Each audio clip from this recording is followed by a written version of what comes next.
O programa a seguir pode conter descrições de extrema violência e não é recomendado para pessoas sensíveis.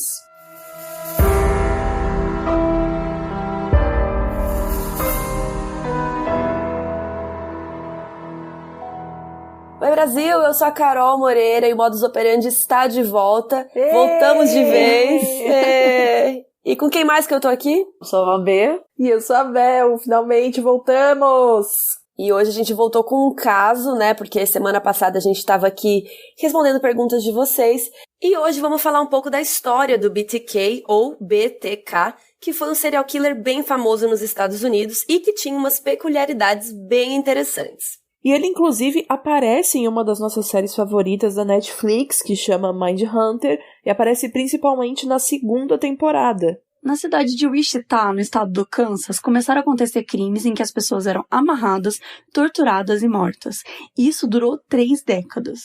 Com o tempo, o serial killer começou a se comunicar com jornais e a polícia e se autonomeou BTK, que em inglês é uma sigla para Bind, Torture, Kill, amarrar, torturar e matar. E quando eles finalmente chegaram em um nome, Dennis Rader, ele era presidente da congregação da igreja dele. Tinha esposa, filhos, ninguém jamais suspeitou do cara, principalmente porque ele era o famigerado cidadão de bem, né? E hoje a gente vai abordar esse caso, só que assim, a gente tá muito chique, porque a gente tem patrocínio.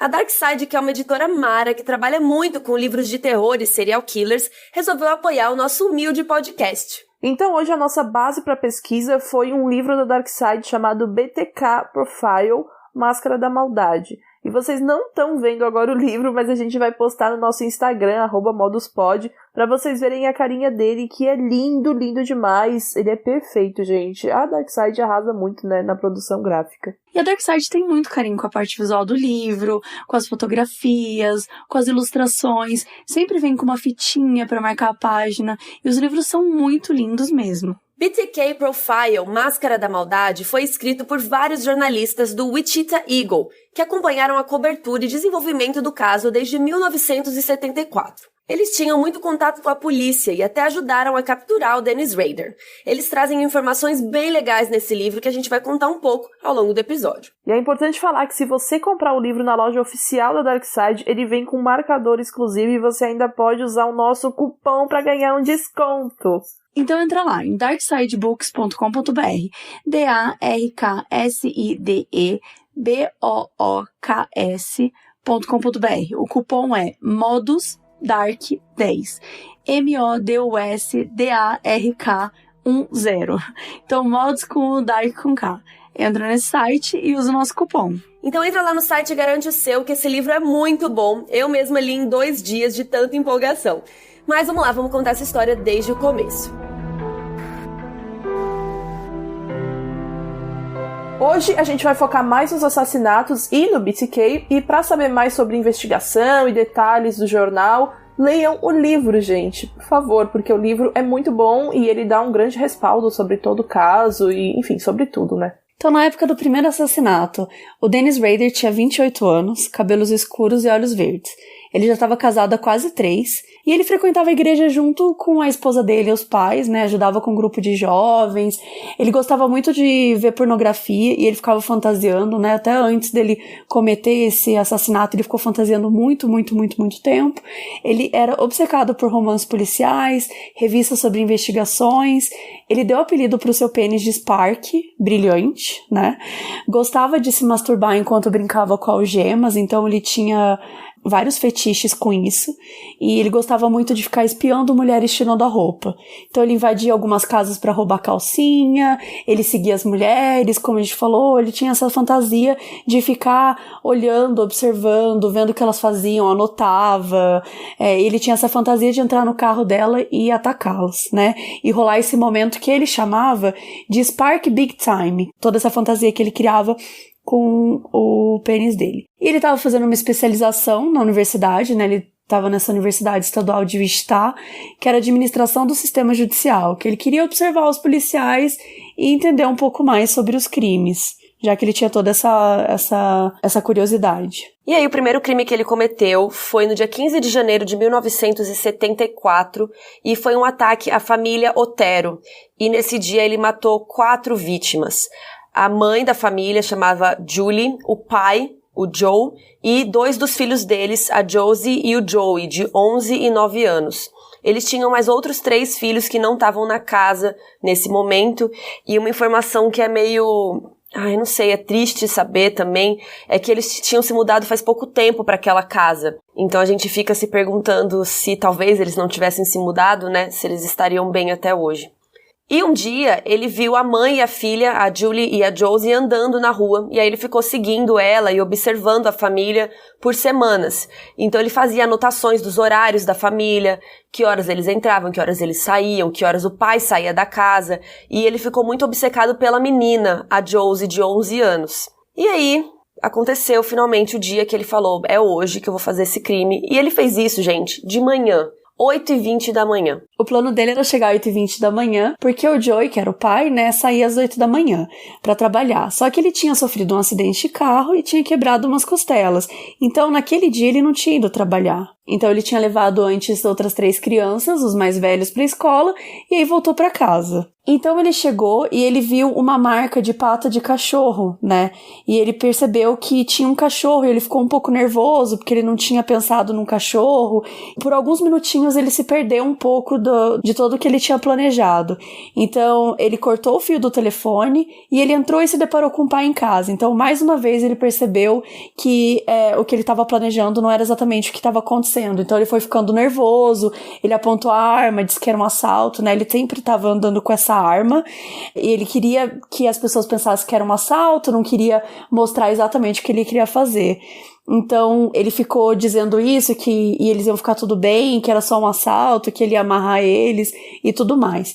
Só que o casal acabou morrendo no quarto. Então, ele espancou a Julie antes de matar. Ele matou tanto os pais quanto as 2 crianças, né?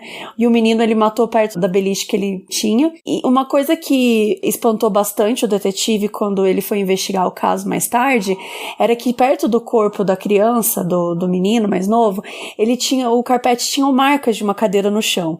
Então ele acreditava que ele tinha colocado a cadeira ali para assistir o garoto sufocar, né? Ele tinha essa fantasia, ele quis ficar ali observando e assistindo. E ele também notou várias amarras nas gargantas das vítimas e supôs que ele devia ter estrangulado as vítimas, deixava respirar e estrangulava de novo, porque ele tinha todo esse fetiche, essa fantasia de ficar observando isso. E a Josie, ele levou pro porão. O sutiã dela estava cortado no meio, a calcinha dela estava baixada e tinha um fluido seco na coxa dela e no chão. Assim, é estarrecedor saber disso e também saber que professores de criminologia, psicologia forense do mundo inteiro usaram as fotos desse crime para explicar, né, muito sobre as matérias, e uma das fotos era a da Josie, e assim, é muito pesado, meu Deus do céu, gente. Ele usou vários tipos de nós para fazer as amarrações que ele fez, porque ele era viciado em pornografia que tinha amarração, que tinha nós, etc. E aí ele começou a praticar isso também nas suas vítimas. Isso levou a polícia a pensar até que ele fosse marinheiro ou algo do tipo. O Rader passou 2 horas com eles, pegou a van da família e fugiu, e depois ajustou o banco mais pra frente para enganar a polícia quanto à altura dele, né? Ele foi andando pro seu carro e ali ele repassou tudo que ele tinha levado, que no caso organizado, e percebeu que ele esqueceu a faca. Vocês acreditam que ele voltou lá de carro, estacionou pra pegar a faca? Gente, é um absurdo. Tipo, de manhã cedo. Isso era de manhã, gente. Isso que era importante falar, que ele lia essas coisas de investigação, então ele sabia o que ele precisava fazer, né? Quando você fala que ele mudou o assento do banco, ele ajustou o banco, ele ficou repassando as coisas, quer dizer, ele estudou, de certa forma, as coisas que ele precisava fazer pra sair impune, mas o fato dele ter voltado é muito bizarro. Ele era um criminoso organizado, né, que a gente já até comentou aqui que existem 2 tipos, né, dessa classificação, e quando eles foram classificando os serial killers, que existe o serial killer que é organizado, que ele planeja, tipo isso, ele ia lá, olhava o horário da família, pensava que hora era melhor, levava todas as coisas certinho, levava a faca, levava isso, nananã. No final, ele repassou tudo que ele tinha levado pra ver se ele não esqueceu nada.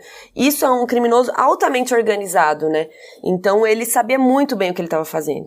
E é importante mostrar que mesmo ele sendo organizado, ele errou um monte de coisas, né? Ele se permitiu um monte de bobagem. Ele, inclusive, foi, pioneiro nesse assunto pros estudiosos, sabe? Foi um dos primeiros caras que realmente foram apontados como um criminoso organizado e para definir até mesmo o conceito na hora de separar os subtipos de serial killers.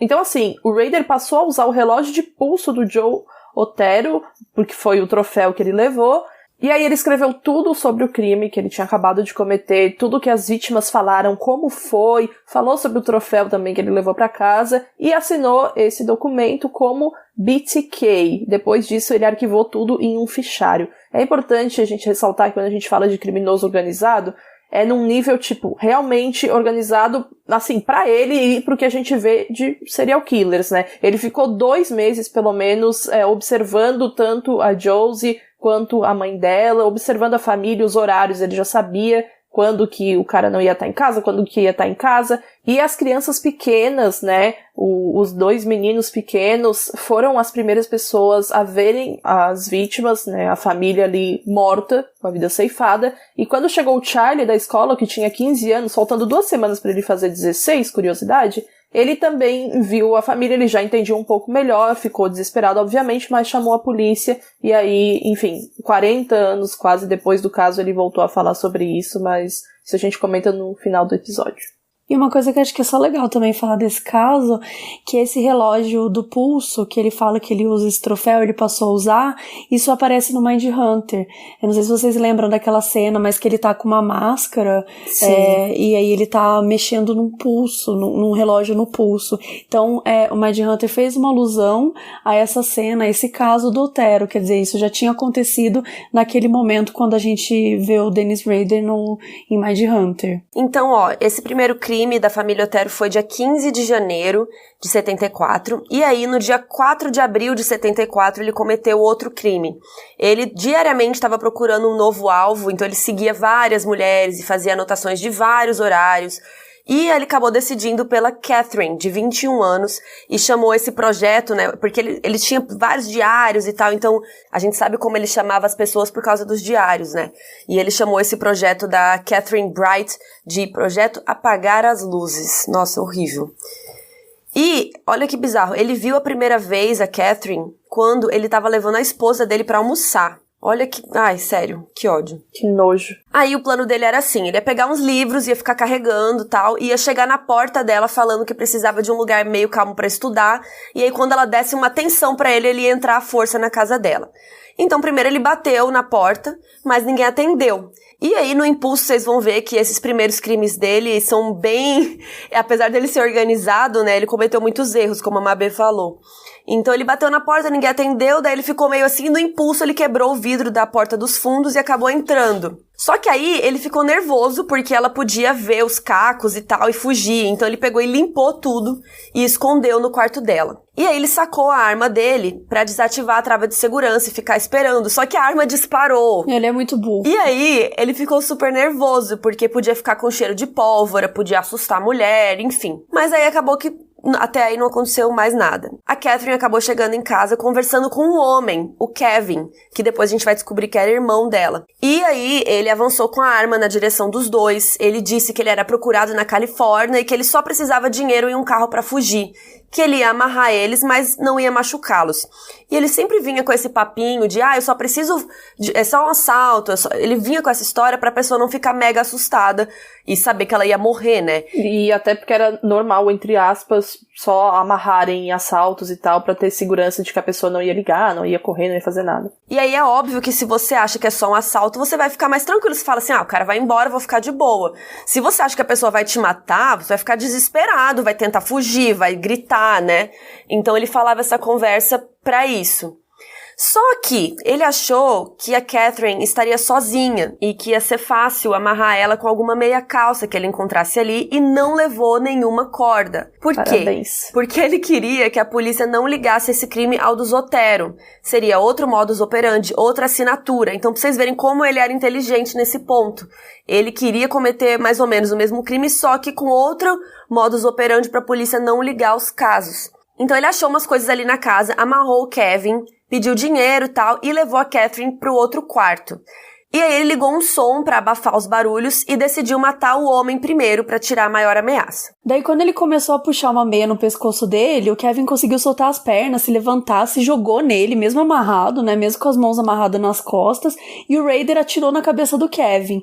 E aí nessa hora a menina começou a gritar: o que você fez com meu irmão? O que você fez com meu irmão? Que foi quando ele descobriu que o Kevin era o irmão dela.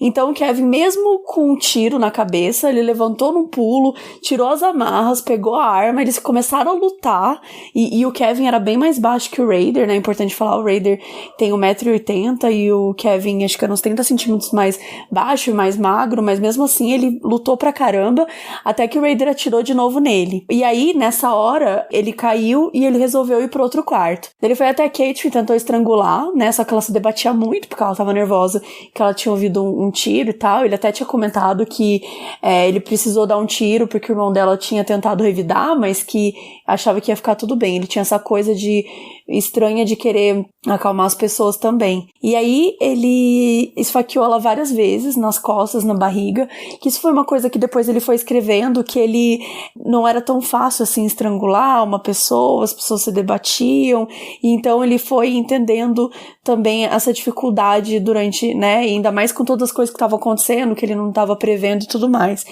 Então, mesmo assim ela estava resistindo, daí ele ouviu um barulho pro lado e correu. Quando chegou lá, o Kevin tinha sumido. Então ele saiu na rua cheio de sangue, né, atrás do Kevin. Nessa hora ele percebeu: acabou pra mim, eu vou ser pego e tudo mais, porque, né, ele viu o irmão dela lá longe e ele tava todo ensanguentado e tudo mais. E ele voltou pra dentro e ele ficou na dúvida se matava ela ou não, só que acabou pensando: o irmão já fugiu mesmo, vou embora, que é melhor. E aí o Kevin conseguiu chegar na casa de um vizinho, gritando que tinha um cara lá na casa da irmã dele, né, que era pra chamar a polícia e tudo mais. E aí ele foi pro hospital e uma bala passou de raspão na testa e outra bala atingiu o maxilar e ele perdeu 2 dentes. Então assim, ele levou 2 tiros na cara e ele conseguiu sair vivo. Isso é muito... Ele teve muita sorte, né? Não, o Kevin é muito guerreiro, cara. Ele foi muito guerreiro. Isso é uma coisa que os detetives falam muito, porque ele lutou contra um cara muito maior que ele, muito mais forte que ele, e com aquele pânico, né, da irmã tá amarrada no outro quarto, dele tá amarrado, dele levar um tiro na cara, enfim, ele foi realmente foi muito guerreiro. E quando a polícia chegou, a Catherine ainda estava viva, só que ela acabou morrendo 4 horas depois no hospital. E ele foi um dos... Acho que foi o único, né, que saiu com vida, que, enfim, bateu de frente com o Raider. Acredito que tenha sido o único. E aí ele acabou sendo importante pra polícia, né, que ele comentou que o assassino era mais alto, que tinha uns 28 anos, que ele era branco, que ele tinha bigode, cabelos escuros e que ele usava um relógio prata, né. Só que a polícia não ligou os casos, que como a Carol falou, o modus operandi era diferente. Uma vez ele matou uma família, matou criança, matou estrangulado, e no outro tinha tiro, facada, então eram coisas muito diferentes. Alguns detetives desconfiavam, mas a maioria achava que não tinha nada a ver. E ele tinha certeza que ele seria preso, né? Porque nessa segunda vez ele cometeu muitos erros, as 2 pessoas saíram vivas, né?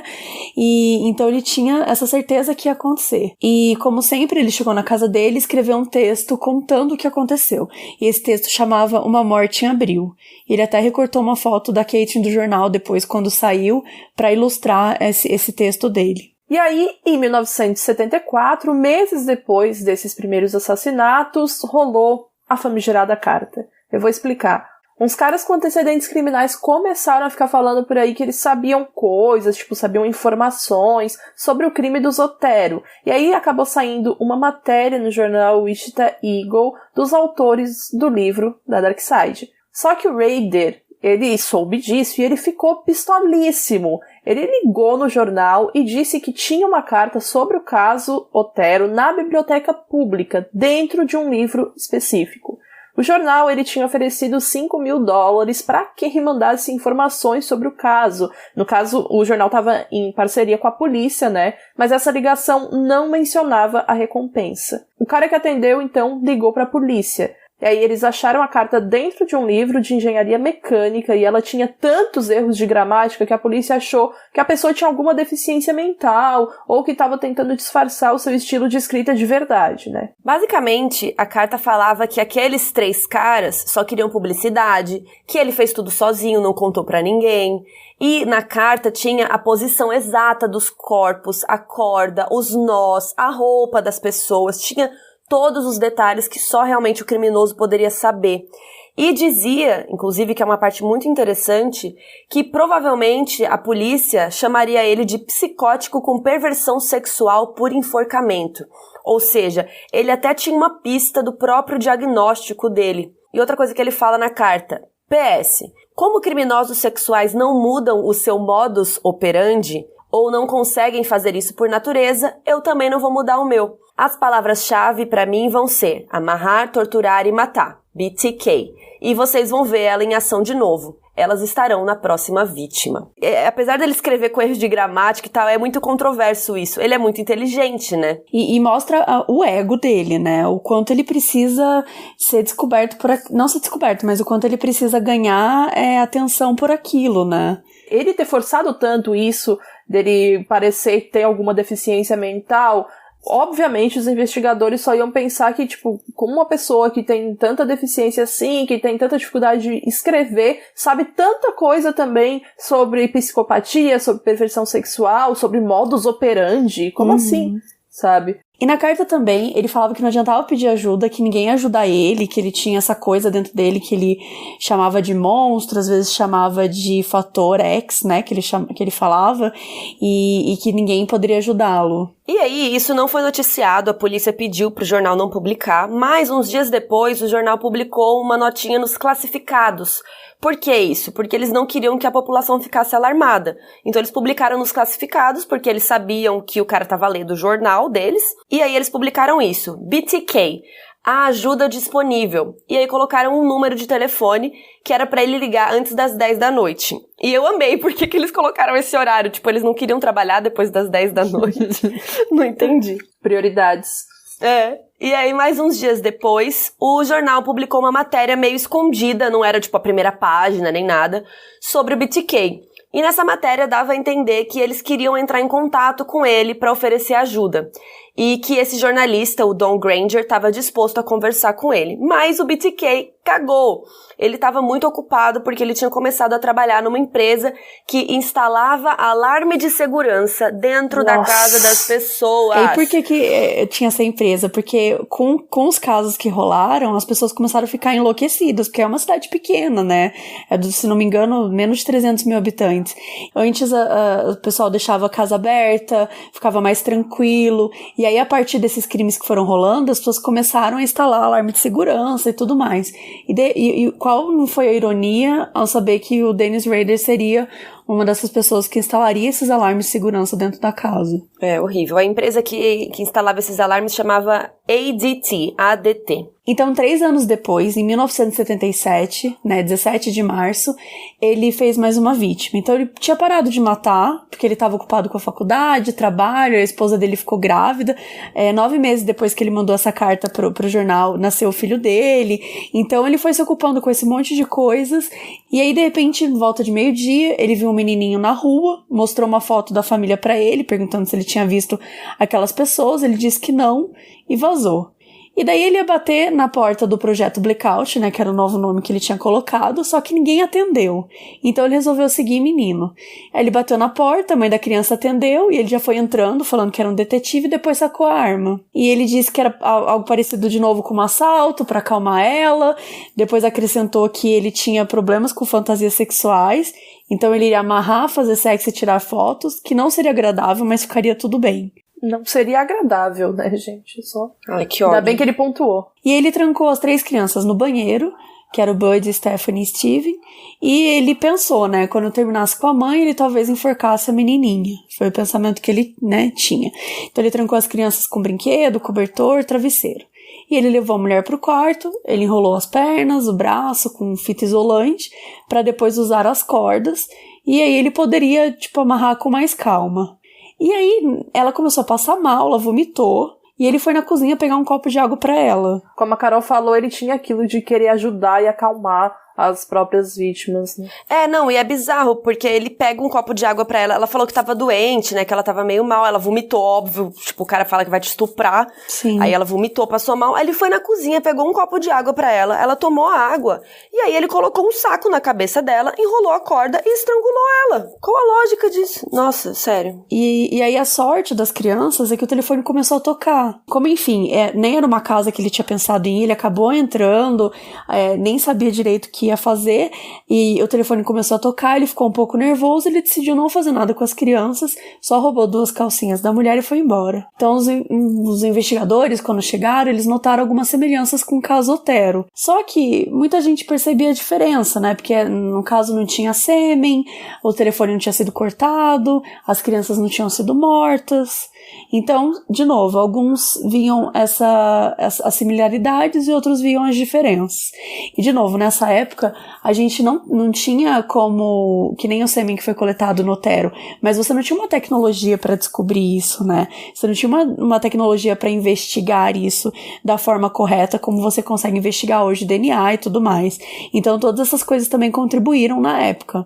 E nessa mesma época também, um cara que a gente já conhece bem, chamado Ted Bundy, estava começando aí a surgir também. Então ele não era objeto de estudo ainda para ajudar os investigadores a encontrarem e definirem os outros serial killers, né? Porque assim, a gente já falou um pouco disso aqui, o serial killer, ele pega as vítimas ao acaso. E até nos anos 70, eles não tinham essa noção, sabe, do serial killer, de pegar vítimas ao acaso. Eles sempre achavam que, sei lá, a mulher morreu, foi o marido, sabe? Então, a primeira, né, pode ser que não, mas tipo, o primeiro suspeito é o marido. Então, geralmente, é uma coisa assim, de conhecidos, amigos, pessoas que se conheciam, que cometiam crimes entre si. Essa coisa de pessoas matarem vítimas aleatórias é muito mais parecido com serial killers, que na época ainda estava começando a ser estudado. Inclusive, um policial pensou que poderia ser isso, mas o FBI dizia que isso ainda era raro, né? Não, serial killer é muito raro e tal. E também o FBI disse que nenhum assassino serial killer ficaria 3 anos esperando pra matar de novo, que foi o que aconteceu com ele. Isso que a Carol falou também é muito interessante do que as pessoas estavam entendendo, porque até com o Otero eles chegaram a pensar no início que era ele que tinha matado. Quando eles descobriram as outras crianças mortas, tudo que aconteceu, e durante muitos anos eles investigaram que fosse um caso a ver com drogas, com tráfico de drogas. Então tinha muita coisa que tirava os policiais dessas pistas de serial killer também. O Charles, inclusive, que é um dos filhos do casal Otero, ele ficou com muita raiva das autoridades na época, né, e anos depois também, porque desconfiavam do pai dele, mesmo com todos os depoimentos que foram recolhidos, né, de pessoas, testemunhas e vizinhos que conheciam ele, porque todo mundo falava a mesma coisa, que, nossa, ele era uma pessoa ótima, etc., só que as pessoas acabam colocando a emoção na frente da razão nesses casos, porque o trabalho dos investigadores é esse, tipo, todos são suspeitos naquele momento, principalmente se estava ali na cena, e se era super comum, em casos de violência doméstica, chegar a ponto de ter feminicídio, etc. Então, assim, ele ficou com muito, muito ódio, isso só foi passando com o tempo mesmo, ele deu uma entrevista anos depois e falou sobre isso. Só pra deixar claro, a polícia tinha achado que o Joe Otero tinha matado todo mundo e depois se suicidado, né? Como ele também foi morto, só pra esclarecer. E aí, logo depois do assassinato da Shirley Vian, que foi essa mulher que morreu, que tinha os filhos, o Rader estava escrevendo um poema sobre ela, mas a esposa dele chegou e ele escondeu uns papéis assim dentro da poltrona. E depois ele esqueceu e ela encontrou esses papéis e ele disse que eles estavam fazendo um trabalho na faculdade sobre os assassinatos do BTK. Só que assim, ninguém tinha ligado essa mulher ao BTK ainda, sabe? Então, super esquisito. E aí, ainda em 1977, só que agora em dezembro, lembrando que o da Shirley foi em março, em dezembro a nova vítima apareceu, né, no dia 8 de dezembro. À noite, o Dennis foi fazer trabalho da faculdade na biblioteca e depois ele foi até o bairro dessa mulher chamada Nancy Fox, de 25 anos. Ele cortou o fio da linha telefônica, quebrou uma janela e esperou.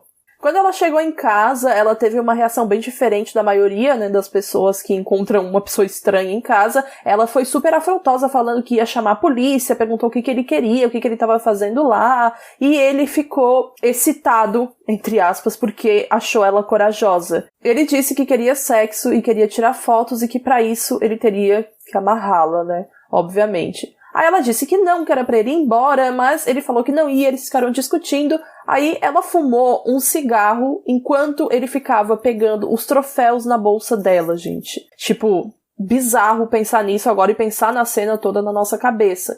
E aí ela disse que iriam acabar logo com isso pra ela poder chamar a polícia então. E aí ele a amarrou, a amordaçou, tirou a calcinha dela pra ela continuar acreditando na premissa de que ele só queria sexo e depois ia embora, né? Mas ele começou a estrangulá-la.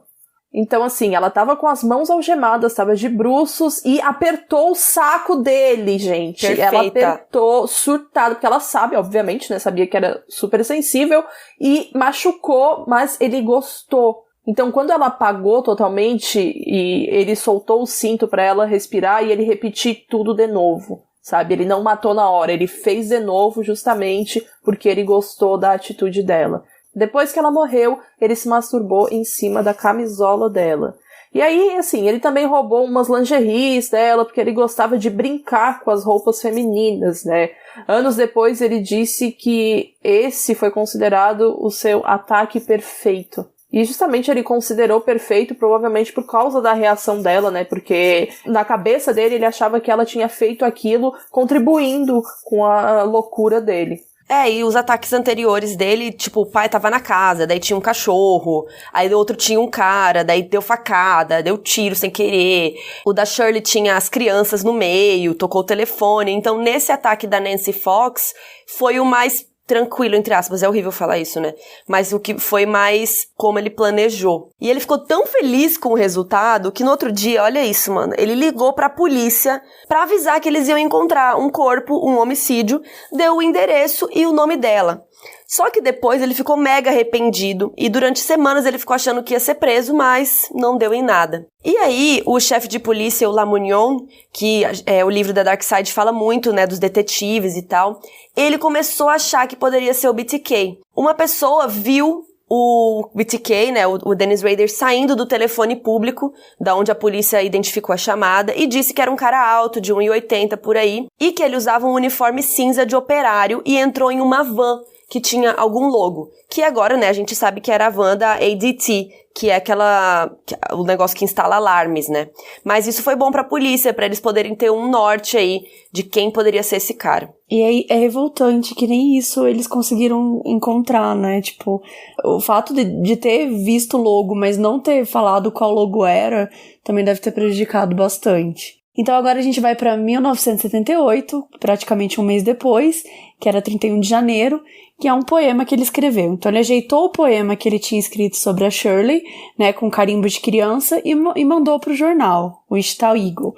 E o poema é bem ruim, bem assim, nada a ver, só que ele assinava como BTK, e colocava poema pra Fox por vir. E no dia que chegou a carta, ninguém deu moral, porque eles acharam que era alguma coisa de Dia dos Namorados, né, de Valentine's Day, então eles repassaram a carta pro classificado. Só que como não tinha dinheiro junto, eles arquivaram e não publicaram nada. E ele ficou puto. Então, é interessante porque ele fez uma carta pra Shirley, que é o crime anterior, que é aquele crime lá de março, que tinha as crianças e tal. E ele diz: o poema da Fox está pra vir. O poema da Fox é o da Nancy Fox, de dezembro. Ele já tá dando diquinhas, né? Sim, ele tá ligando os casos. Se a polícia ou o jornal tivesse visto isso, eles já teriam ligado os dois casos com a mesma pessoa e com o BTK, né? Que tinha assinado a carta do Zotero. Então, infelizmente, né, ninguém viu isso e acabou atrasando muito mais, né, a chance de pegarem ele. Então, um mês depois, em 1978, 10 de fevereiro, chegou uma carta à emissora Cake TV. E chegou uma carta escrita "O Morte a Nancy", com o remetente BTK. Então tinha umas forcas desenhadas, né, e um desenho de uma mulher de bruços amarrada e amordaçada, do mesmo jeito que a Nancy tinha sido encontrada, e tinham 2 páginas. Não, eu até vou ler um trechinho aqui porque é interessante. Eu acho que não teve graça o jornal não ter escrito sobre o poema de Vane. Um pequeno parágrafo teria sido suficiente. Sei que não é culpa da imprensa. O chefe de polícia, ele mantém tudo em segredo e não quer que o público saiba que existe um psicopata por aí estrangulando principalmente mulheres.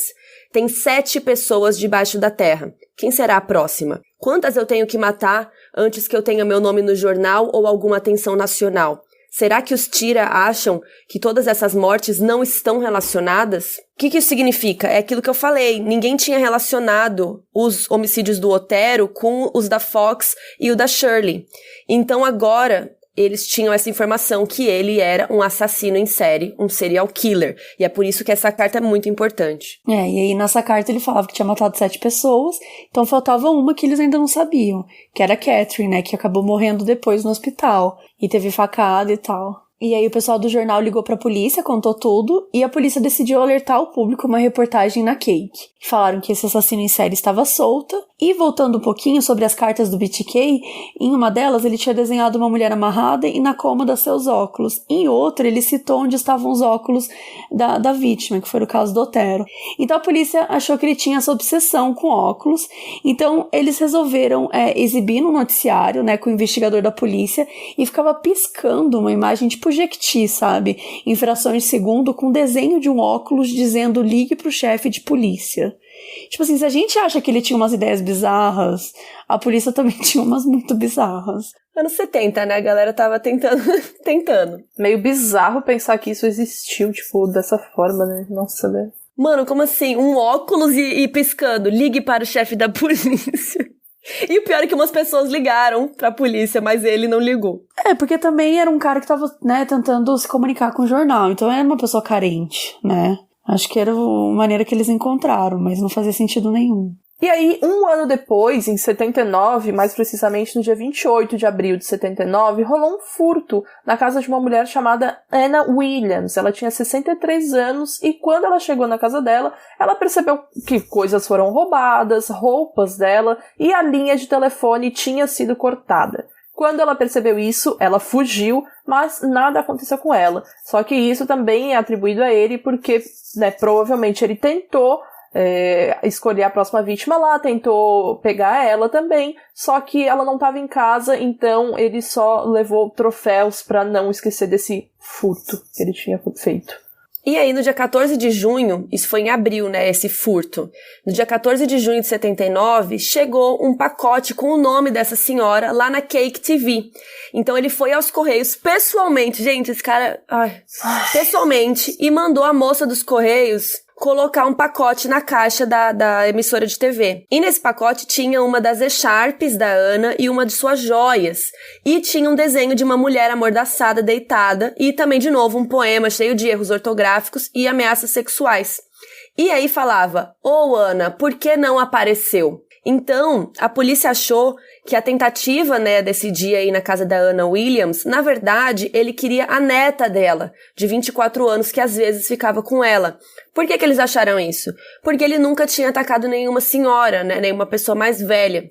E outra coisa interessante é que a primeira carta do BTK tinha sido original e depois ele começou a enviar cópias. Então ele escrevia a carta original e depois xerocava, né, ficava tirando cópias para ser mais difícil de identificá-lo. E a polícia investigou e descobriu que ele tinha feito cópias dessa carta da Anna Williams no edifício de biologia da Universidade Estadual de Wichita. Então a polícia ficou pensando, será que ele estudava lá? E sim, né, ele estudava lá. Nossa, sério, isso é muito... O quanto que eles chegavam perto, né?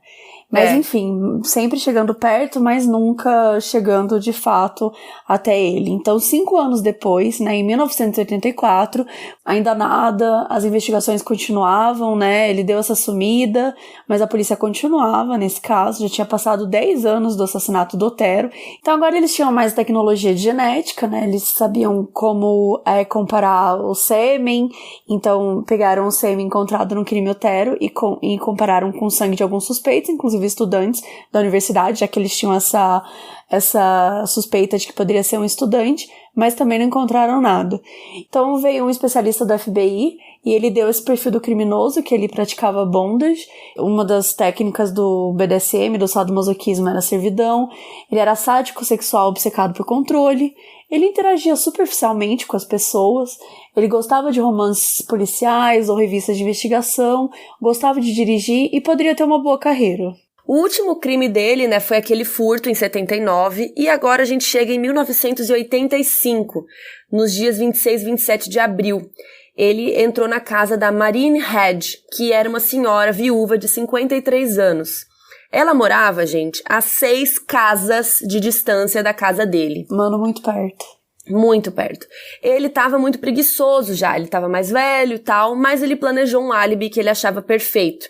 Ele foi para um acampamento com o filho dele e quando caiu a noite ele falou que tava com dor de cabeça e tal e foi pra barraca dele. E só que aí, na verdade, ele não ficou na barraca, ele vazou. Ele trocou de roupa na estrada, foi pra um bar, fingiu se embebedar no bar, derramou cerveja na roupa dele e tal, chamou um táxi lá falando que tava bêbado e tal e desceu meio longe da casa dele e foi a pé. Olha as ideias, pra ele pensar que, tipo, se o taxista falasse qualquer coisa depois, ele ia falar que só levou um cara bêbado e não ligar a ele. E aí ele chegou lá, cortou a linha telefônica, mas o carro tava na garagem. Então ele arrombou a casa e entrou, só que quando ele entrou, ela não tava em casa. E aí, de novo, pro azar dele, ela chegou com um homem em casa. E aí ele ficou escondido dentro de um armário da casa dela por 1 hora. E aí o cara acabou indo embora. E ela acordou mais tarde com o Dennis Rader em cima da cama dela. E aí ela foi estrangulada com uma meia calça. Cara, que pavor, meu Deus. Nossa, sim. Que horror. Imagina, você acorda no meio da noite com um cara na sua cama. E aí eles só encontraram o corpo dela 9 dias depois, porque, novamente, ele mudou o modus operandi dele. Ele jogou o corpo dela num mato. Só que, olha isso, gente, o que vem agora é bizarro. Ele... Antes de jogar o corpo dela no mato, ele colocou ela nua no porta-malas do carro, foi até a igreja dele, tapou as janelas e ficou ali brincando, entre aspas, né, horrível, com o corpo dela. Ele colocou um sapato de salto nela, colocou ela em posições obscenas e ficou tirando várias fotos. Na igreja. E aí, ele levou o corpo dela pro mato lá e descartou. Ele tapou as janelas pra Jesus não ver, né? Esse palhaço. Voltou pro acampamento quando tava quase amanhecendo já, e aí ele fingiu que ele acordou, né, como se nada tivesse acontecido, junto com os outros pais e as crianças ali do acampamento.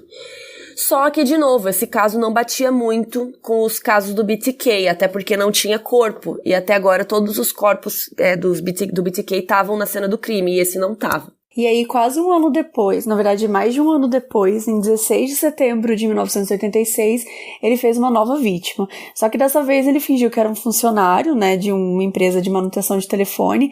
Ela deixou ele entrar, né, ele verificou o telefone, já sacou a arma, mandou ela entrar no quarto, e aí ela disse que o marido estava chegando. Ela se debateu muito, o cachorro começou a latir, então ele acabou batendo no rosto dela várias vezes e estrangulou, só que ela conseguiu arranhar ele no pescoço. E aí depois que ele matou ela, ele posicionou o corpo dela, né, tirou uma foto com uma Polaroid rapidão e saiu porque não daria tempo de se masturbar, como ele gostava de fazer muitas vezes nas cenas dele, porque ele achava que talvez o marido dela fosse, né, chegar mesmo e tudo mais. E infelizmente a polícia acabou achando que era o seu marido o suspeito, que era o Bill. Então eles fizeram 2 testes de polígrafo nele e ele não passou. Gente, não faz teste de polígrafo, nunca! Ainda mais fazendo numa pessoa que acabou de ver a esposa, né, morta. Então, ele tá instável, tá super nervoso. E isso acabou atrapalhando muito a investigação, né? E sem contar que acabou completamente com a reputação dele. Porque nunca acusaram ele formalmente, mas ele era super mal falado na cidade. Demorou muito tempo pra descobrirem a verdade sobre o caso dele. E isso acabou atrapalhando muito a investigação, porque como acusaram ele teve que arrumar um advogado, e aí o advogado falou pra ele, cara, não fala nada, Ou seja, ele podia ter ajudado, ele podia ter dado várias informações, mas ele ficou calado. Então, esse crime ficou meio... nunca foi ligado ao BTK, sabe? Demorou muito e ficaram achando que era o Bill, que era o marido, muito tempo, assim. Então, acabou atrapalhando muito. E só anos depois os detetives perceberam que não rola, né? Fazer polígrafo em parente de uma pessoa que acabou de morrer, como a Mabê falou. Total. Pelo amor de Deus, velho. E aí, enfim, gente, em 1991, anos depois desse último crime dele, né, que foi em 86, no dia 18 de janeiro de 91, ele novamente invadiu a casa de outra mulher mais velha. O nome dela era Dolores D. Davis, ela tinha 63 anos, e a casa dela ficava só a 1,5 km da dele, gente. Ele tinha de novo o plano do mesmo álibi, que era o acampamento de escoteiros. Então, assim, ele quebrou a janela e depois entrou na casa dela. O Dennis, então, falou as mesmas mentiras de sempre. E aí a Dolores respondeu que um homem estava chegando mais tarde. E assim, como sempre, isso só apressou ele a acabar mais rápido. E aqui eu quero abrir um debate para as meninas. E também, obviamente, para os ouvintes. Se alguém realmente está vindo, é melhor falar para a pessoa que está ali ou não? Ou a gente, óbvio, né, sempre pontuando que a gente não tem como saber como reagiríamos, se falaríamos ou não, mas pensando agora na hipótese dessa situação, o que vocês acham? Cara, além do livro, fica bem claro que toda vez que alguém falava pra ele que tava alguém chegando, ou que tocava o telefone, ou, vai vir, o meu marido vai chegar, sempre que alguém falava isso, só fazia ele matar a pessoa mais rápido. Então, se tivesse realmente alguém vindo pra minha casa, eu não falaria mais, depois de ler esse livro, sabe? Tipo, se meu namorado realmente está chegando, eu não vou contar, vou deixar meu namorado chegar e tentar me salvar, sabe? Tentar enrolar a pessoa pra demorar mais. Eu penso isso também, mas é meio controverso da minha parte, porque eu sou muito daquela amiga que manda áudio no grupo das amigas se tá num Uber que não tá nada confortável, se acha o cara super suspeito. Sabe? Tipo, a vida da mulher é isso, tá, gente? Eu sempre falo que privilégio masculino é aceitar a balinha do Uber de boa. Nossa, sim. Não achar que vai ser dopada e estuprada. Eu nunca aceito, jamais. Nem quando tô com outras pessoas no Uber. Mas, enfim, toda vida que eu pego Uber sozinha e já aconteceram algumas vezes, mas eu fico meio assim, tipo, acho o cara estranho, uns papos estranhos. Eu mando áudio pro grupo das amigas falando, gente, tô chegando, não sei o quê. Ou então falando, já tô no carro, já daqui a pouco tô aí e tal. E aí, tipo, pensando agora também, não sei se eu reagiria assim se uma pessoa invadisse a minha casa. No caso, chegar a falar, né, não, meu namorado tá chegando, tu cuidado, tem não sei quem chegando. Eu também acho que eu não falaria nada, mas em contrapartida, quando acontece isso em Ubers da vida, eu tenho essa atitude, sabe? Mas é diferente a situação, eu acho. Eu acho que sim, mas se a pessoa tá mal intencionada já e já tem a intenção de sei lá, te matar ou cometer algum crime, isso vai apressar ela, sabe? Se o Uber quer fazer alguma coisa com você, ok, você pode estar chegando em algum lugar, ele desvia a rota e vai fazer mais rápido a coisa que você ou para no lugar que ele tá, Não, mas eu acho sabe? que não.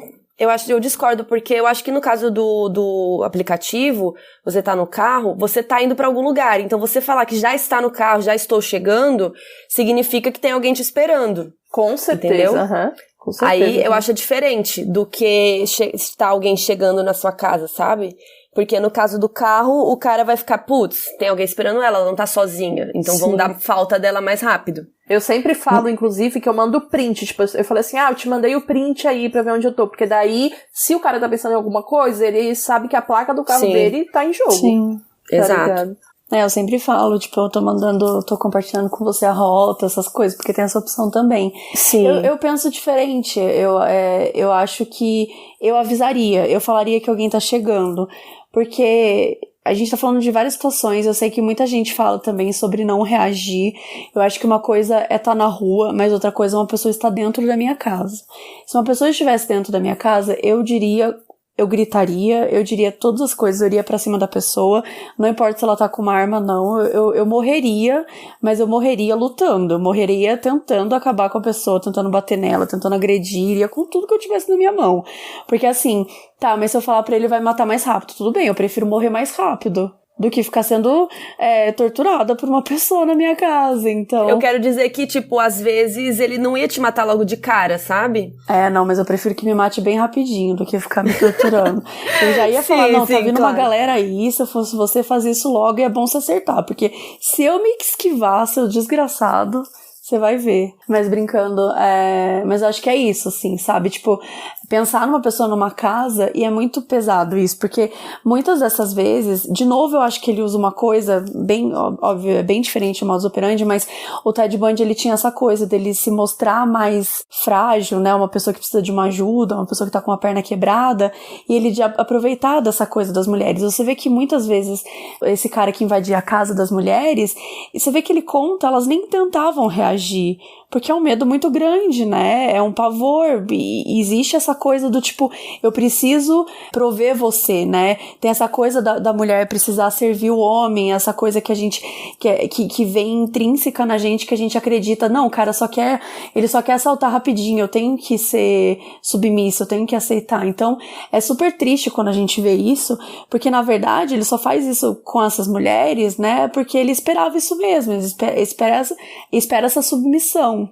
Então eu acho que quando a gente fala, tipo, tem alguém vindo, querendo ou não, isso é uma coisa diferente pra ele, é uma dinâmica que ele vai ter que entender diferente. Talvez isso deixe ele mais atrapalhado, talvez isso deixe ele mais confuso, e aí talvez nisso eu consiga ganhar algum tempo ou alguma coisa que eu consiga tirar dali. Com certeza, mas teve também aquela vítima que revidou e ele achou o máximo, né? Ficou super excitado, sim, porque não era o que ele esperava, sim, etc, blá. E aí também tudo cai, né, em cima de masculinidade do que é construído socialmente. É muito bizarro ver que a gente sempre volta pra esse ponto. Sim, mas teve também o irmão dela que revidou e conseguiu, sim, fugir, né? Então, como teve várias mulheres que escaparam do Ted Bundy, porque conseguiram, né? Eu acho que, óbvio, eu nem sei como dizer, eu acho que eu ficaria mega paralisada, ainda mais envolvendo uma arma, né? Um revólver e tal, que é bem assustador, mas eu acho que, de certa forma, o quanto mais você conseguir revidar, fugir, sei lá, tentar de alguma maneira fugir dessa situação. Mas é horrível, óbvio. Debate levantado, então, e continuando, ele falou às vezes as mentiras, né, como eu falei pra vocês, pra Dolores, e enfim, ele acabou matando ela, como sempre. Ela ter falado, né, que uma pessoa ia chegar, apressou ele, e aí o que aconteceu foi ele jogar o corpo dela no mato, também no meio do mato, e ele escondeu uma caixinha de joias dela dentro de um espaço da igreja, porque como estava nevando, não deu tempo dele tirar as fotos, né, que seriam os troféus dele. Então, no outro dia, ele ficou com vontade de voltar lá, e no caminho foi parado por um policial rodoviário. Mas assim, não deu em nada. Ele voltou então no local, tirou fotos do corpo com a máscara de plástico que ele mesmo pintou com um batom vermelho, botou cílios, sobrancelhas, tudo isso para embelezar o corpo da mulher. E 13 dias depois, ela foi encontrada debaixo de uma ponte e ao lado do corpo dela tinha uma máscara de plástico pintada que ele deixou para impressionar a polícia. Então ele levou troféus para sua casa, levou a carteira de motorista, o seguro social e fotos dos jornais depois. A curiosidade também é que essa máscara, né, o fato dele embelezar a máscara, tá estampada na capa do livro, e a capa é muito bonita, inclusive, mas o motivo dessa máscara existir é bem mórbido e bem triste, né, gente? E junto ao corpo tinham meia-calças na garganta que lembravam o BTK, mas esses dois últimos casos eram casos de mulheres mais velhas, né, que tinham sido tiradas de casa. Era diferente, como a Mabê pontuou, o modus operandi dele tinha mudado. Então, eles não tinham certeza, eles não poderiam, né, ir com todas as forças apostando, né, todas as fichas de que era mesmo o BTK. E aí, no meio desse tempo, o Dennis Rader acabou virando fiscal da prefeitura. E isso causou nele uma síndrome, a famosa síndrome do pequeno poder, né? Que ele ficava ali em Park City, que era o bairro ali da prefeitura e tal, e ele ficava vigiando todo mundo. Principalmente mulheres, né? E ele ficava cismado com o cachorro. Tem uma história horrível do cachorro depois que a gente já vai contar. Nossa. Então, como ele já normalmente gostava de stalkear as pessoas, esse trabalho dele de fiscal da prefeitura era perfeito, era tudo que ele queria, né? Ficar vigiando os outros. E aí, já em 2001, em outubro, ele ganhou um prêmio por 10 anos de serviço como fiscal municipal. E, enquanto ele patrulhava as ruas, ele levava uma coleção de propagandas do jornal que ele recortava com mulheres de roupa ou de lingerie, e atrás ele escrevia as fantasias que ele tinha com essas mulheres. E nessa época ele ficou obcecado com uma mulher ali do bairro de Park City, mas um namorado mudou pra casa dela. Então ele começou a mandar um monte de autuação pra ela sobre a grama estar muito alta, sabe? Sobre um monte de coisa idiota. Ela recebeu ao menos 6 autuações entre 99 e 2001. E ela ligou pra polícia várias vezes pra reclamar desse fiscal imbecil que ficava enchendo o saco dela. Até que um dia, olha, sério, eu ia matar esse cara. Um dia ela chegou em casa e tinha um bilhete que o cachorro dela tinha fugido e que ele tinha levado pro canil. Quando ela chegou no canil, gente, o cachorro dela tinha sido sacrificado. Ai, que ódio, gente. Sério. Eu li essa parte, meu Deus do céu. Como assim o fiscal da prefeitura faz isso? Que horror, sabe? Isso por quê? Porque ele tava cismado com a mulher, só que como tinha um namorado agora na casa dela, ele não ia poder atacá-la. E também aqui nessa época ele já tava mais velho, né? Então ele ficava se satisfazendo com esse tipo de coisa. Em vez de matá-la, ele ficava enchendo o saco dela e batendo o cachorro dela, sabe? Nossa, eu fiquei muito puta com isso. Então, 3 anos depois, em 2004, o Laviana, que é um dos jornalistas que escreveu esse livro, ele fez uma reportagem pro Wichita Eagle sobre os 30 anos do caso Otero. E aí o Rader odiou, porque ele achou que tava insultando ele, a memória dele.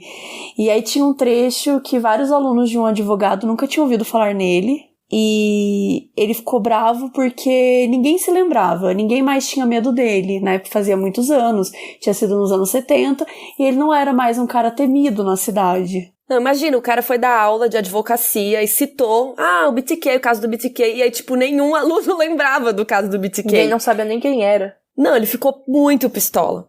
Lixo. E aí, a parte boa, né, dessa reportagem, dele ter ficado puto, é que ele resolveu, né, ressuscitar as suas cartas. Então ele resolveu mandar uma carta pro jornal Wichita Eagle, e nessa carta que o BTK mandou, então ele ressuscitou de novo essa coisa de mandar cartas, tinham cópias de 3 fotos polaroids da Vicky e da carteira de motorista dela, e tinha um stencil estranho em cima com letras e números. E tinha um leve símbolo de BTK, né, naquele formato que ele desenhava às vezes, que era um B de lado pra ficar parecendo peitos, uma coisa bem quinta série, e o TK juntos pra parecer braços amarrados. E essa carta foi entregue à polícia pelo repórter Hurst Laviana, né, e aí as fotos do corpo, eles estavam em outras poses, diferentes da cena do crime. Com isso, né, com essas provas, ele conseguiu provar que ele era realmente o BTK. Aí publicaram um artigo, né, no site deles, no jornal, e isso gerou muitas denúncias, teve mais de 300 denúncias só no primeiro dia. E aí decidiram fazer coletivas de imprensa pra ficar falando dele, insinuar que estavam progredindo com o caso e tentar de alguma maneira, né, conseguir mais informações dele também. Gente, lembrando que, tipo, o BTK continuava casado desde 76, tá? Continuava casado e tudo bonitinho, e já era 2004, a gente já tá falando aqui. Sim. Sabe? Meu Deus do céu. Sim, ele seguiu a vida normal, né? Como se nada tivesse acontecido. E aí, eles ficavam fazendo essas coletivas pra tentar atiçar ele e conseguiram. 46 dias depois, chegou mais um envelope na Cake TV, que foi entregue à polícia. E lá tinha um caça-palavras, fotocópias de 2 carteiras de identidade, 13 títulos para capítulos de A História de BTK e uma cópia de um distintivo que dizia Agente Especial. E aí a carta continha detalhes dos assassinatos dos Otero, que o detetive achou que ele escreveu logo depois de cometer o crime, porque tinha muito detalhe. E aí, um tempo depois, em julho de 2004, apareceu essa carta na biblioteca que falava que ele estava de olho em uma menina, mas que agora ele estava muito mais velho e ele precisava planejar as coisas com muito mais cuidado. E ele também insinuou que matou uma pessoa, um cara, mas era um caso nada a ver, que foi suicídio e tal, mas ele ficou tentando ganhar crédito por isso. E aí, de novo, a polícia continuava na imprensa tentando atraí-lo, mas não estava funcionando. E aí, um tempo depois, em 22 de outubro, a polícia encontrou um documento de 4 páginas, que era a biografia de infância e primeiros anos adultos do BTK. E era super monótono, de acordo com a polícia, assim, era bem merda. Que ele dizia que sentia falta da mãe, que os avós ficavam com ele pra ela poder trabalhar, que com uns 10 anos a mãe dele pegou ele se masturbando, disse que Deus ia chegar e matar ele, e que a mãe tentou bater nele, bateu com um cinto, e, né, ele fala que o Spark gostou. O Spark, de novo, é o pênis dele, como a gente já tinha falado. E aí que depois a mãe se arrependeu. E aí ele falou que ele nasceu em 1939, que saía com prostitutas, que praticava bondage com elas, só que muitas não queriam ver de novo, porque ele era meio creepy, né? Aí ele contou também que ele já tinha enforcado gato e cachorro, que tinha invadido casas quando tava na aeronáutica. E ele falou de várias fantasias e citou vários serial killers, assim, do nada. E aí, 2 meses depois, ele meio que... Cara, isso é bizarro, né? Essa história é maravilhosa. Assim, ao meu ver, tá? Ele tá desesperadamente precisando ser descoberto, porque não é possível, né? O que ele ficou fazendo, quando você vê a quantidade de vezes que ele entrou em contato com o jornal, com a polícia, nos outros anos, e em 2004, é bizarro. Então, vamos lá. Ele queria atenção, queria aparecer. Queria né? atenção. Então, ele pegou, ligou, e ele falou, aqui é o BTK. Tipo... Obviamente a pessoa desligou, né? Ele ligou pra emissora de TV e a pessoa desligava, e ele ligou pra vários números, só que todo mundo desligava quando ele falava isso. Então ele pensou, vou mudar... Não, total. Ele falava, oi, é o BTK, eu queria dar um recado. Sim. Só que, gente, as pessoas falaram, vai se fuder, tipo, é um trote, né? É um trote. E ele pensou, vou começar a falar que tem uma bomba. E aí que as pessoas vão ouvir. Então ele... Olha, gente, como a mente desse imbecil, né, pra onde que ele vai? Então, do nada, ele, tipo... Então tem uma bomba numa loja. Daí o cara começou a escutar ele, né? E aí ele falou, ele foi explicando que era um pacote na rua tal, nananã. Aí chamaram a polícia, só que não encontraram o pacote. E aí, dias depois, um pedestre, do nada... encontra um pacote. Então tinha uma boneca com as mãos amarradas nas costas, bem bizarro. A carteira de motorista da Nancy, que morreu, já tinha, né, 17 anos. Uma carta de 2 páginas com relato do assassinato dela. Então a polícia fez um anúncio sobre um colar dela para tentar fazer, né, ele se arriscar mais. Que ele realmente tinha deixado uma caixa com colar numa picape de um cara que não ligou, não percebeu e jogou no lixo. Aí a gente tá em 2005, um mês depois. Aí ele mandou um cartão postal pra emissora. Aí ele colocou um endereço, que era uma referência pra casa do Zotero, né, e indicava meio que um lugar pra eles encontrarem um novo pacote. E aí tinha uma boneca com a região pélvica, com os pelos pubianos pintados por uma canetinha, e tinha um pedaço de um cano pendurado, que era parecido como foi encontrado o corpo da Josie Otero, né, que na verdade ela tinha sido enforcada nesse cano, e a menina da família. E aí tinha um bilhete também. E aí nisso o cara daquela picape ficou sabendo e falou da caixa que achou, e daí eles conseguiram recuperar. E ele falou que ele estava pensando em se... Aí tinha um texto, né? E isso é o motivo pelo qual ele foi descoberto. Então prestem atenção. Ele simplesmente escreveu um texto que ele estava pensando em se comunicar com o disquete. E daí ele escreve nessa carta mais ou menos assim. Tipo, eu tô pensando em comunicar com o disquete, mas eu não sei se é rastreável. Fala a verdade. Tipo, quê? Sabe, eles estavam perguntando pra polícia. Tipo, não, mas vai dar pra rastrear? Sejam sinceros. Tipo assim, não faz sentido nenhum. É porque, assim, o que rolava é que ele dava muito trabalho, né, pra ele mandar essas cartas, as caixas, ele tinha que ligar, ele tinha que xerocar o papel 1000 vezes em vários lugares diferentes pra não rastrearem ele. E, cara, ele já tava velho, né? Então, e assim, naquela época, né, imagina, um cara mais velho, ele não manjava de tecnologia alguma. Sim. E aí ele descobriu, algum jovem lá da igreja deve ter falado pra ele assim, disquete, legal. Aí ele, vou perguntar aqui se disquete é rastreável pra me comunicar melhor com a polícia. Só que é óbvio que o disquete é rastreável, né? E aí também pegaram umas fitas das câmeras do Home Depot, onde ele tinha deixado essa caixa na picape, então eles pegaram as câmeras pra ver e descobriram que ele dirigia um Jeep Cherokee escuro. E só haviam 2.500 Jeeps desse nessa região, ou seja, já dava uma afunilada, né, nos suspeitos que eles tinham. E aí, ainda em 2005, o chefe da polícia decidiu publicar um anúncio nos classificados, né, como uma isca ao BTK por 7 dias seguidos, confirmando que não dava pra rastrear o disquete. Ai, gente, pelo amor de Deus, velho. Ele ainda mandou um cartão postal agradecendo a emissora e falando que recebeu a mensagem pro sinal verde, que era o sinal do disquete, né? Essa carta, só confirmando o cartão postal, quem enviou foi o BTK, porque aparentemente ele começou a simplesmente amar enviar coisas para essa emissora. Como a Carol pontuou, ele queria muito isso porque o método para ele se comunicar já estava defasado, né? Através de fotocópia, carta já não dava mais para fazer também, etc. E ele já estava muito velho para fazer esse tipo de coisa. E aí o gênio, o iluminado, usou o PC do trabalho para fazer todo o rolê e usar o famigerado disquete. No disquete roxo, que ficou bem conhecido. E ele mandou, 16 de fevereiro, mandou pra Cake TV, né? Tinha um colar de ouro com pingente, 3 fichas pautadas e um disquete roxo. E aí, na mesma hora, trouxeram o cara mais hacker do rolê, né? Traz o Mark Zuckerberg aí pra gente Robot. abrir esse treco agora, o Mr. Robot, pra abrir essa parada agora. E aí a mensagem dizia, isso é um teste, veja as folhas pra saber como se comunicar comigo pelo jornal. Não, mas pausa, rapidão.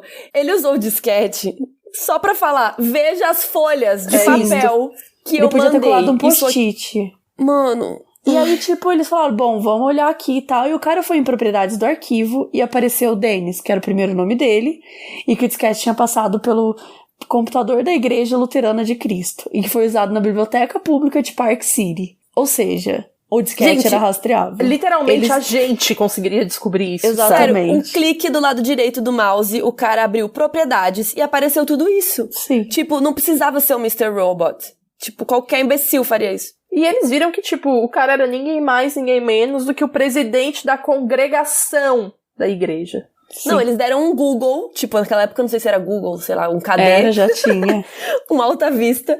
E, sério, em 2 cliques, eles descobriram que o cara era presidente da congregação, porque tinha o site da igreja, o nome dele lá, Dennis Rader, bem lindo. E eles não quiseram chegar chegando, né, porque podia, enfim, eliminar as provas, então o cara resolveu uma estratégia diferente. Enquanto eles planejavam como é que eles iam fazer isso. E ele queria pegar o DNA de algum parente dele. Então ele conseguiu uma amostra do Papa Nicolau, da filha dele, Carrie. Nossa, gente. E conseguiu, né, ver que tinha compatibilidade em 10 das 10 mostras. Né, isso já tinha passado 8 dias do disquete. Então, tipo, eles não chegaram lá na casa dele e tentaram prender ele rápido, porque os detetives queriam que no tribunal as coisas fossem super bem comprovadas e não tivesse como ele escapar. Então, eles descobriram o Jeep, né, que estava registrado no nome do filho dele, e essa coisa do DNA da filha foi até meio controverso, né, porque, putz, pegar um Papa Nicolau da menina que não tem nada a ver com a história, né, super Sim. complicado. Só que aí eles conversaram com advogados e tal, e eles chegaram à conclusão que poderiam fazer isso. E aí eles compararam com a amostra de sêmen lá do crime do Zotero. Então, e deu 10 de 10 a compatibilidade. Então, assim, pronto, ele tava fudido. E já dá pra ver a evolução também, né, dos detetives e investigadores lá de 1970 pra agora. E assim, Total. No dia 16 de fevereiro rolou o disquete, 8 dias depois eles fizeram esse exame pra ter certeza, e 9 dias depois, meu filho, tá preso já. E a evolução da tecnologia, né, da genética. Também, nossa, com certeza, velho. Mas é muito paciente da parte deles. Imagina você ficar mais de uma semana com o suspeito, tipo... Cara, quase certeza que é ele. Com um cara certeza. que matou várias pessoas desde os anos 70 e você não pode pegar ele. Imagina que ódio.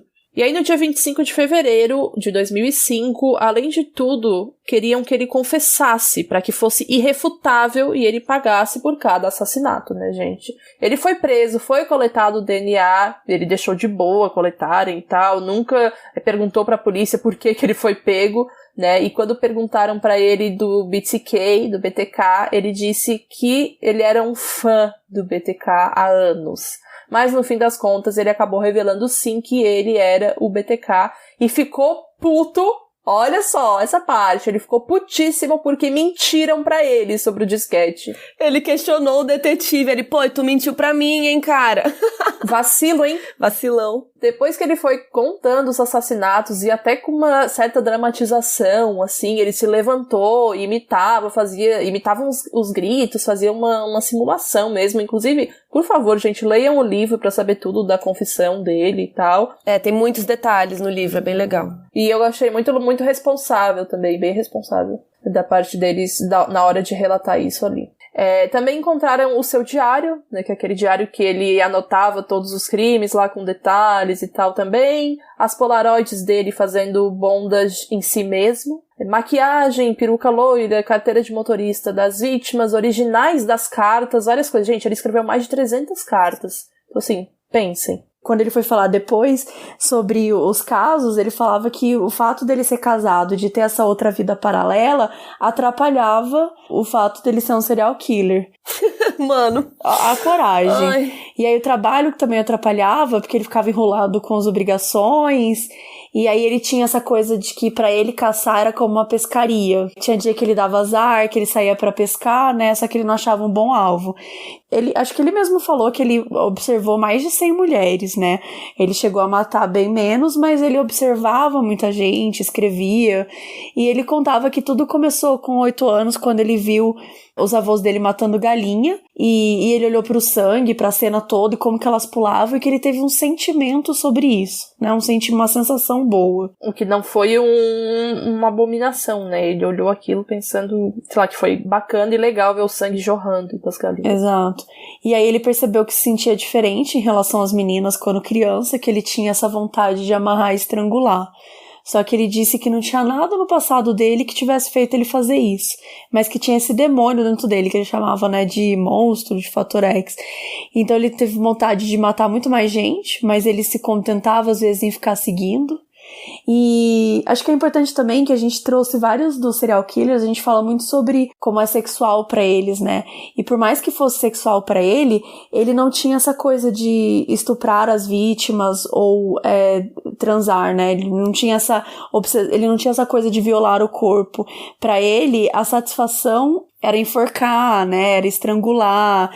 Era isso que causava o bem-estar nele. Depois ele acabava se masturbando em cima do corpo, lembrando, né? Tendo as fantasias dele. Mas o ato em si, pra ele, o que era sexual pra ele, era o fato de enforcar, né? Era o fato de estrangular. Então ele tinha mais satisfação com a preparação do que com a coisa em si, né? Então isso também explica porque ele conseguia passar tanto tempo sem matar. E com a dominação, né? Ele queria dominar totalmente. Ter o controle, né? Então ele ia pra motéis, ele vestia muito desse sutiã e calcinhas que ele roubava, né? Que eram os troféus, colocava um tripé e ficava tirando várias fotos. No geral, ele matou 10 pessoas, né? Ao todo. Mas ele seguiu centenas de mulheres. E a polícia ficou bem assustada com isso, porque poderia ter tido muito mais vítimas, né? Sim. Mas ainda bem que ele não chegou a cometer esses outros crimes. E foi bem rápido, ele foi declarado culpado ainda em 2005. Eu acho que por ser um crime muito antigo e muito famoso e tal, a polícia e todo mundo ali, o sistema judicial, correu com tudo bem rápido. E, como sempre, cara, é bizarro, várias mulheres escreviam cartas pra ele com pedido de casamento, mandando dinheiro, tinha gente pedindo autógrafo, pedindo entrevista, né? Ele era um preso muito famoso. Uhum. No julgamento, ele se declarou culpado pelas 10 acusações e durante o julgamento, o juiz perguntou pra ele detalhes de como foram os crimes e ele falou detalhes, cara, nos julgamentos dos 10 assassinatos. E ele foi condenado a 10 prisões perpétuas e ele ficou junto com os presos do corredor da morte, trancado 23 horas por dia. É importante dizer que ele tá vivo até hoje, né? Ele tem 75 anos, ao contrário do que ele falou. Inclusive, ele fez aniversário há pouco tempo. Aí, curiosidade, hein, galera? Ele faz aniversário em março. Mas ele falou numa das cartas lá que tinha nascido em 1939 e, além de tudo, mentiu porque ele nasceu em 1945. E a pena dele, né, foi prisão perpétua sem liberdade condicional por 175 anos, que o que a Mabê falou ali é a 10 penas consecutivas, né, de prisão perpétua. Então ele vai morrer na cadeia e continua lá até hoje, definhando, espero que define muito mais paz.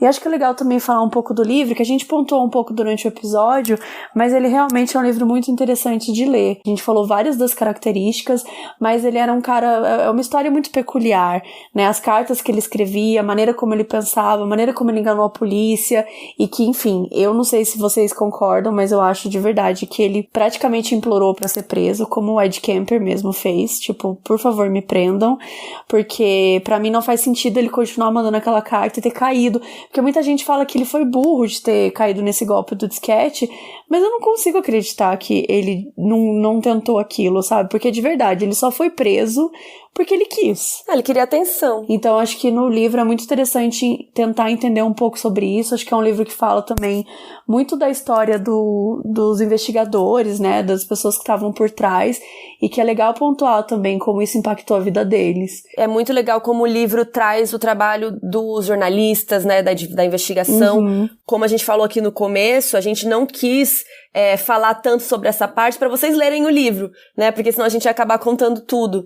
Recomendo muito que vocês leiam, até pra ler as cartas, ler a confissão, tem imagens. As fotos, tem algumas fotos também. Tem muito legal aquela foto da janela toda estilhaçada, quebrada, de quando ele arrombou uma das casas lá também, que ele invadiu, né, não arrombou. Gente, o livro é incrível, entra lá em darksidebooks.com.br, usa o nosso cupom MODUSDARK10 e aproveitem a leitura, que é muito legal. Tem todas essas informações nas nossas redes sociais, no Twitter e no Instagram, que é @moduspod.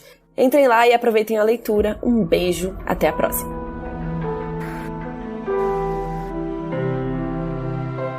Modus Operandi é escrito e apresentado por Bel Rodrigues, Mabê Bonafé e eu mesma, Carol Moreira. Esse episódio foi editado por Eduardo Sushi, nossa música foi criada por Leandro Neco e Léo Braga. A nossa identidade visual foi criada por Banjo e quem cuida das nossas redes sociais é a Mabê.